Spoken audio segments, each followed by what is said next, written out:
ఛత్తీస్గఢ్, మణిపూర్ వంటి రాష్ట్రాల్లో నిరుపేదలు, ఆదివాసీలపై జరుగుతున్న దాడులకు అడ్డుకట్ట వేయాలని సిపిఐ జిల్లా కార్యదర్శి ముడుపు ప్రభాకర్ రెడ్డి డిమాండ్ చేశారు. పట్టణంలోని పార్టీ జిల్లా కార్యాలయంలో మంగళవారం ఏర్పాటు చేసిన మీడియా సమావేశంలో ఆయన పాల్గొని ఎన్డీఏ ప్రభుత్వ వైఖరిపై తీవ్రస్థాయిలో ధ్వజమెత్తారు. నిరుపేదలు, ఆదివాసీలపై దాడులను ఆయన తీవ్రంగా ఖండించారు.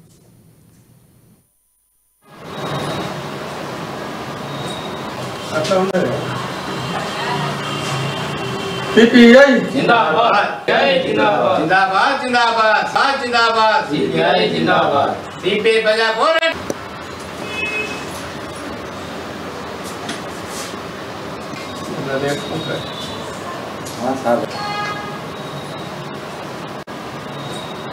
ముఖ్యంగా ఈ దేశంలో బీజేపీ ప్రభుత్వం చేసిన పెద్దదాల కట్టబెట్టిన సొమ్ము తిరిగి వస్తే భారతదేశంలో ఎనలేని సంపద పెరుగుతాయి.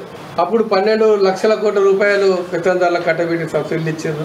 అనేక అవకతవకలు కుంభకోణాలు జరుగుతూ ఉన్నాయి. కాకపోతే ప్రభుత్వం ఉండుట్లా బీజేపీ కప్పించుకుంటా ఉంది.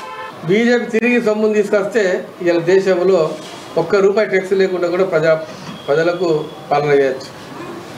అంటే టీఆర్ఎస్ ఇక్కడ తెలంగాణలో టీఆర్ఎస్ పార్టీ లక్షల కోట్ల అవినీతి రోజు రోజు వస్తూ ఉన్నాయి.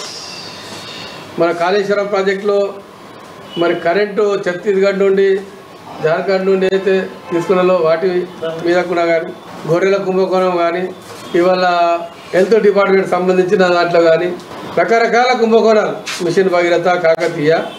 అంటే తెలంగాణని 10 సంవత్సరాలు ఇవి రికవరీ చేస్తే ఈ అవినీతి జరిగిన అయితే టీఆర్ఎస్ చిన్న లీడర్ నుండి పెద్ద లీడర్ వరకు కోట్ల రూపాయలు అవినీతి చేసిన అవన్నీ రికవరీ చేస్తే రేపు 10 సంవత్సరాలు ఇలా తెలంగాణలో ప్రభుత్వాన్ని నడిపించచ్చు. మరి దాని మీద సిబిఐ కానీ, ఎన్ఫోర్స్మెంట్ డిపార్ట్మెంట్ కానీ, నేను సిపిఐ పార్టీకి చెప్తా ఉన్నా, మీరు నిజంగానే సొమోటో కింద లేదా ఫిర్యాదులు కూడా చేయడానికి సిద్ధంగా ఉన్నాం. అవినీతి చేసిన, అక్రమాలు చేసిన సొమ్మును రికవరీ చేస్తే 10 సంవత్సరాలు తెలంగాణని సస్యశ్యామలంగా ప్రజలపై ఎలాంటి భారం వేయకుండా, ఎలాంటి టెక్స్లు వేయకుండా 10 సంవత్సరాలు ఈ కాంగ్రెస్ పార్టీ, మా సిపిఐ మిత్రపక్ష పార్టీ నడుపుతాయి తప్పకుండా. అది దాని మీద రికవరీ చేయాలి. రికవరీ చేస్తే కేంద్ర ప్రభుత్వం దాని మీద దర్యాప్తు జరిపియాలి దమ్ముంటే బీజేపీ.